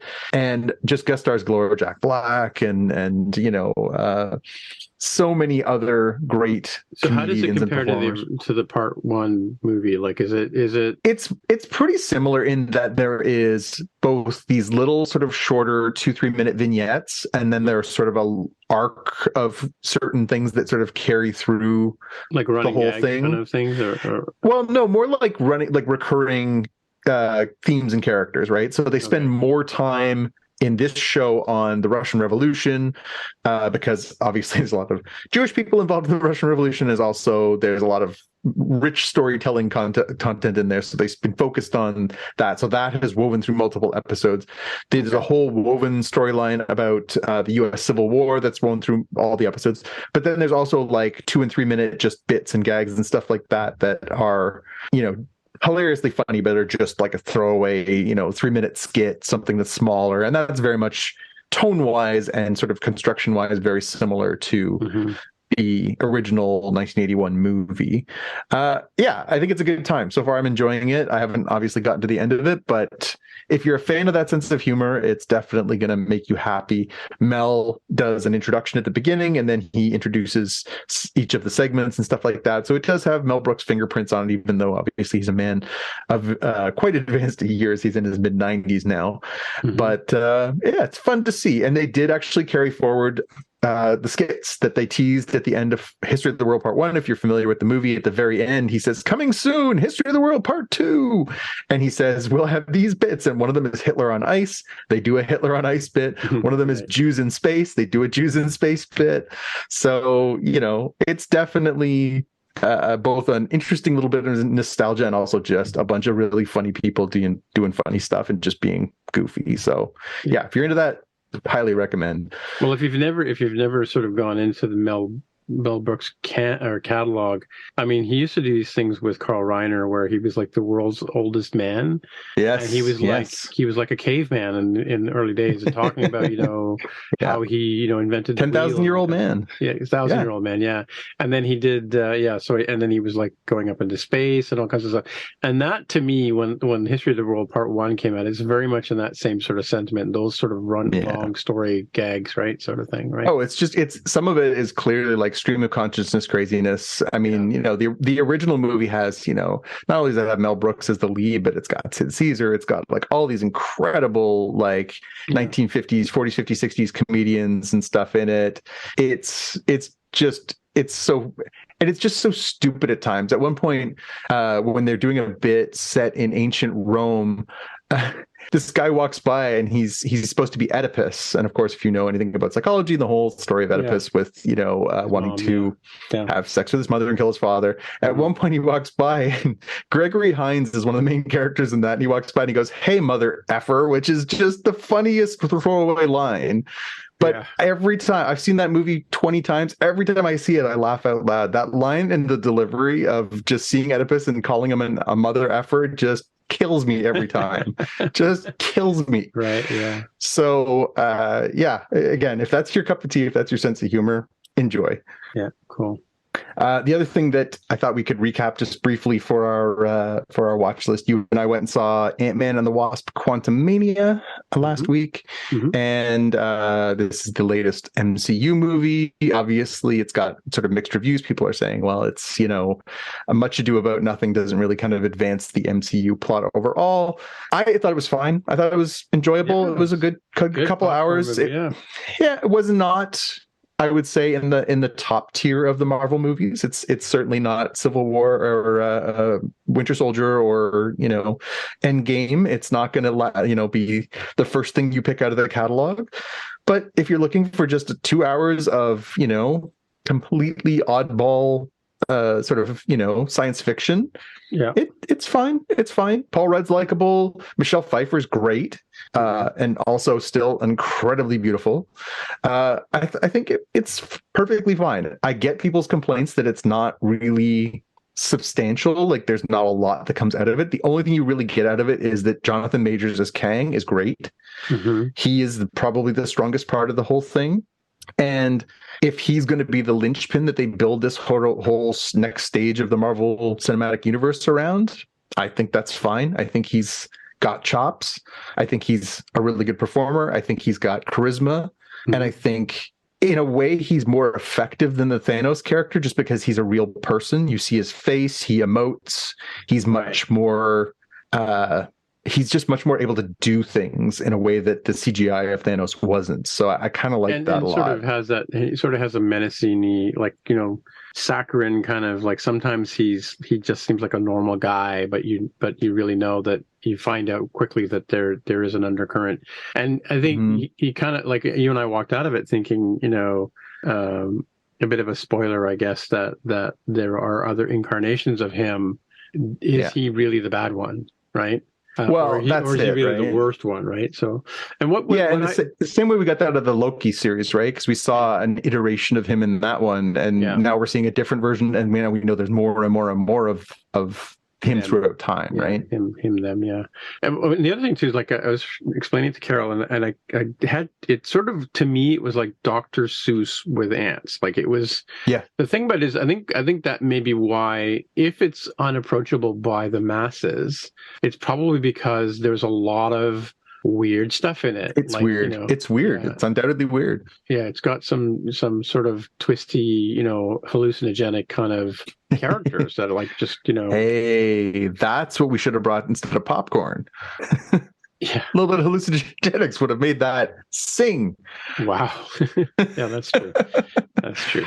But yeah, it is very trippy, and there's some interesting characters, and it's funny in a lot of different ways too. Like, drink the goo. If only we could all drink the goo, right? Yeah. But sort of. I mean, and I did like the sort of Michael Douglas arc in it in terms of solving the problem, right? That was, I mean, that made a lot of sense, and then with the sort of the Ant-Man solution, when the Ant-Man sort of uses the same sort of idea as ants do to kind of climb up that unreachable thing, right? That was kind of very similar to what actual ants would do in the wild, right? So cool. The only other thing I wanted to add, and I'll put it into our notes afterwards, they did drop the trailer this week for the new Teenage Mutant Ninja Turtles movie called Mutant Mayhem. I really like the look of that. It looks very much like the style that we saw for Spider-Man Into the Spider-Verse. It's got that sort of slightly stop motion, but digitally animated kind of feel to it. It's got texture. Interesting cast. Seth Rogen is sort of the brains behind it. I haven't watched a Turtles movie since the original Turtles movies, but I gotta admit, when I saw this, I was like, yeah, I'd totally watch that. I would totally watch that. Not a bunch of guys in rubber suits kind of thing? No, it's a cartoon. Okay. That the original was the ones in rubber suits. I actually enjoyed the first one. I don't think I ever saw the third one, but I would definitely watch this one. This looked really good. I think this is a nice way to take it. I didn't really like the weird, slightly more menacing versions in the rubber suits they did maybe 4 or 5 years ago. That really was not something that I was interested in. But this looks good. Oh, they went back and redid the rubber suit guys? Oh, okay. They did, but they made them 18 feet Badass. tall and swole. It's like, no, I'm okay. Okay. Cool. But yeah, no, it's good. I'll throw the trailer into our show notes if you haven't seen it yet. Fans out there, please have a look. It's good. Yeah, cool. All right. Well, I guess that's it for another week. So, Jonathan, people want to get in touch with you. Where would they find you?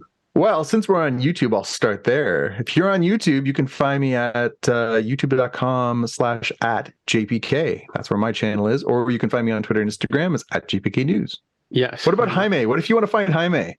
Well, I think he's somewhere in Japan right now. He's in Japan. Yokohama. He's buying tires for his car in Yokohama. That's he had to. That's what he's doing. It's cheaper if you go over there and you get them and you bring them back. Yeah, you can make sure you get the right kind of rubber as opposed to the stuff you just get at the stores. Yeah, so if you're going to get tires, go to Yokohama and get them directly there.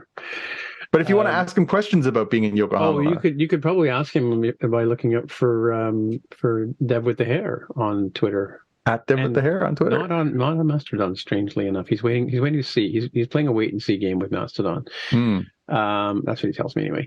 My name is Timmitr, TIMMITR, and the Twitcher machine. Don't forget to buttons over here, like and subscribe. And here on YouTube, obviously, if you're seeing me here, I'm right here. This is me. Yeah, also on Mastodon, same handle on Mastodon. Try to have the same handle everywhere. Feel free to join us on our Slack channel. We're always happy to see you there. Yeah, you gotta. There's a form on the More Than Just Code website that you gotta click on, and I will check it because I occasionally get spam. But what are you gonna do? Yeah, we had lots of fun. Oh, speaking of which, we were supposed to talk about. So yeah, there was one of our fans from the show, David was. Yeah, I was going to say David. I don't know why I didn't say that earlier. David Price was saying that he's bothered about the Bad Batch where they mentioned Crosshair's name is CT and then 4 digits or 5 digits, right? Well, that's only enough for 10,000 clones if you go by that logic, right? So unless they change the CT part. Well, CT's Clone Trooper, right? Oh, is it? Oh, okay. Yep. Yeah. Do they recycle the numbers when they die? I don't know what the I mean, maybe they just stamp them on them. And that's another thing too. Is in First Contact, you actually hear Picard uses the same password he used in a couple of episodes ago. So Jaime's right. He's been guilty of using the same password for like 20 years. So that Picard Tanga Alpha, whatever it was, right? So. Fact check for next week. We do it to ourselves. Anyway, yeah. See you in the future. Take it away, Mike. Mike's going to talk now. You've been listening to the Spotcast podcast. If you want to find out more about the podcast or see the episode show notes, visit the Spotcast website at spotcast.com. You can get in touch with us on the website or follow us on Twitter at Spotcast. If you have feedback or questions, send us a tweet with the hashtag AskSpotcast. If you like the show, please consider recommending us to a friend, writing a review on iTunes, or pledging any amount at patreon.com/Spotcast. You can find details on how to help us on our website, spotcast.com/sponsor us. Thanks for listening, and we'll see you in the future.